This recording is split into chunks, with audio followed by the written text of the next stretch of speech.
जो देश में कांग्रेस की सरकार थी, सपा की सरकारों में दंगे होते थे, नफरत की आग में दंगे होते थे, कर्फ्यू लगते थे। ऐसा नहीं था खाली मुसलमान प्रभावित होता था, सभी जाति धर्म के लोग प्रभावित होते थे।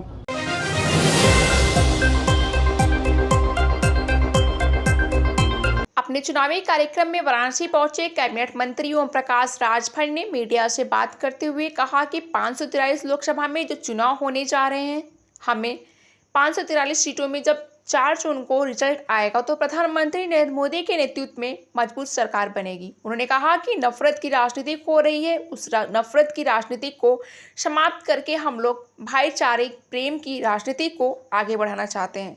देश में कांग्रेस की सरकार थी, सपा की सरकारों में दंगे होते थे, नफरत की आग में दंगे होते थे, कर्फ्यू लगते थे। खाली मुसलमान प्रभावित नहीं होता था, सभी जाति धर्म के लोग प्रभावित होते थे। पहला काशी आगमन हुआ है, क्या कहेंगे? इसके पहले भी मंत्री थे तो आए थे। दोबारा सरकार में मंत्री बनने के बाद पहला काशी आगमन हुआ है, क्या कुछ कार्यक्रम है वाराणसी में? देखिए, वाराणसी में जो हमारा कार्यक्रम है, आज हमने सेवापुरी, रोहनिया और उत्तरी में आज हमने कार्यक्रम रखा है। जो चुनाव आयोग ने चुनाव का ऐलान किया है, 543 लोकसभा के जो चुनाव होने जा रहे हैं, तो हमने लक्ष्य ये बना करके हम बनारस आए हैं कि 543 सीटों में जब 4 जून को रिजल्ट आवे तो देश में सबसे ज़्यादा वोट से चुनाव अगर कोई जीते तो माननीय नरेंद्र मोदी जी जीते, क्योंकि तीसरी बार प्रधानमंत्री बना करके भारत को विश्व की तीसरी शक्ति, जो भारत में नफरत की राजनीति हो रही है, उस नफरत की राजनीति को समाप्त करके हम लोग भाईचारा और प्रेम की राजनीति को आगे बढ़ाना चाहते हैं। पल्लवी पटेल ने नया मोर्चा बनाया है, पीडीएम न्याय मोर्चा, इंडी गठबंधन से वो अलग हो गई हैं। वो कह रही हैं कि मुस्लिम मंत्री जी ये देखिए, एनडीए के सामने कोई मोर्चा टिक नहीं पा रहा है। आपने देखा कि यूपी के 6 लोकसभा के नामांकन खत्म हो गए, अब प्रचार अभियान में लोग चल रहे हैं, प्रत्याशी नहीं मिल रहे हैं, लोग सिंबल फेंक के भाग रहे हैं, है ना। देखिए, जो माहौल बना हुआ है, जो देश में कांग्रेस की सरकार थी, सपा की सरकारों में दंगे होते थे, नफरत की आग में दंगे होते थे, कर्फ्यू लगते थे। ऐसा नहीं था खाली मुसलमान प्रभावित होता था, सभी जाति धर्म के लोग प्रभावित होते थे। तो योगी जी के नेतृत्व में 7 साल में आप बताइए कि पूरे 75 जिले में कहीं दंगा हुआ, कहीं कर्फ्यू लगा, एक अमन चैन से सब लोग रह रहे हैं, चाहे हिंदू हो, मुसलमान हो, सिख हो, ईसाई हो, जैन हो, फारसी हो। और दूसरी चीज़, जो केंद्र की योजनाएं हैं, जो भी प्रदेश की योजनाएं हैं, जो भी योजनाएं बन रही हैं, कोई योजना पे तो ये नहीं लिखा है कि ये मुसलमान को मत देना, ये हिंदू को मत देना, ईसाई को मत देना। चाहे वो किसान सम्मान निधि की बात हो, चाहे गरीबों के इलाज के लिए आयुष्मान कार्ड जो 5 लाख का बना हो, वो सबको मिल रहा है। चाहे राशन बंट रहा है 80 करोड़ लोगों को, उसमें भी सभी जाति धर्म को मिल रहा है। उज्ज्वला योजना की बात अगर आप करें तो जो भी केंद्र की योजनाएं बन रही हैं, उन योजनाओं में 33% आरक्षण महिलाओं के लिए लागू हुआ। उसमें तो ये बाउंडेशन नहीं कि नहीं मुस्लिम महिलाओं को आरक्षण नहीं दिया जाएगा। तो जो योजनाएं बन रही हैं वो सबके लिए है।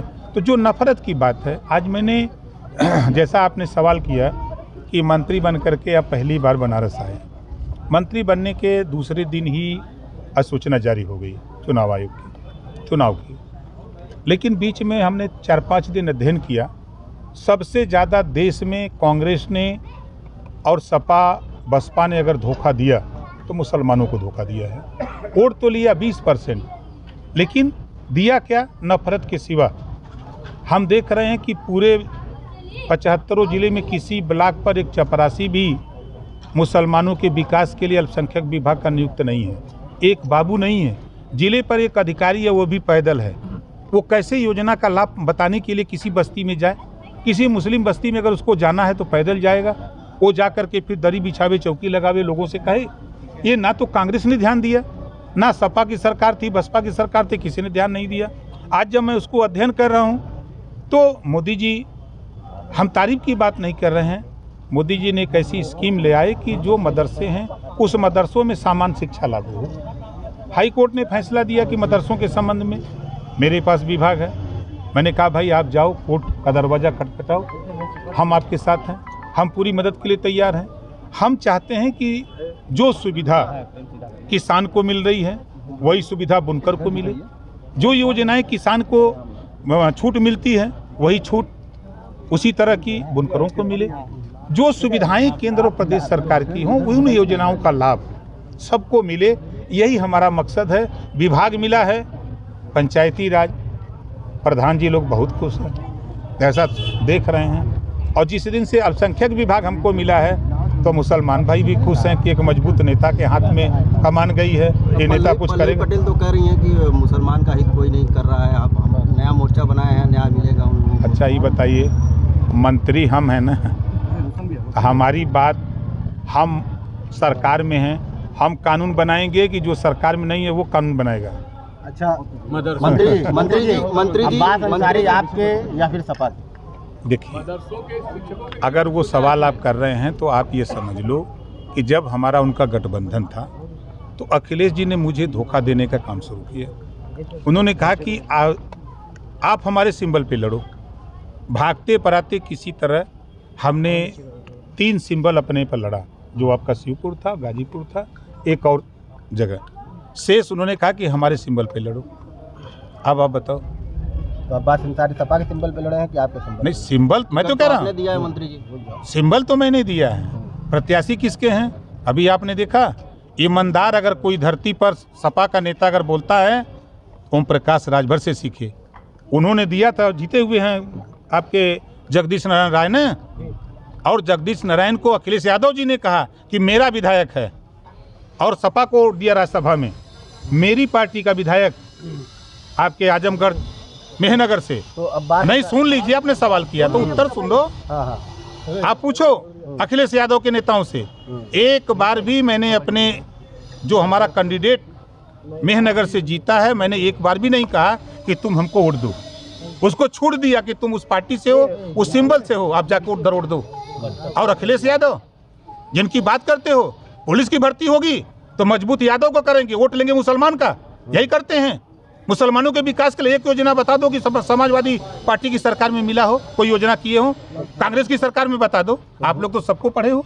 तो भूल थी वो। देखिए, कभी कभी ना कीचड़ को साफ करने के लिए कीचड़ में हिलना पड़ता है। चलिए, शहरी जन की आवाज 9 का ही समाचार। ऐसे तमाम खबरों के लिए बने रहिए हमारे साथ।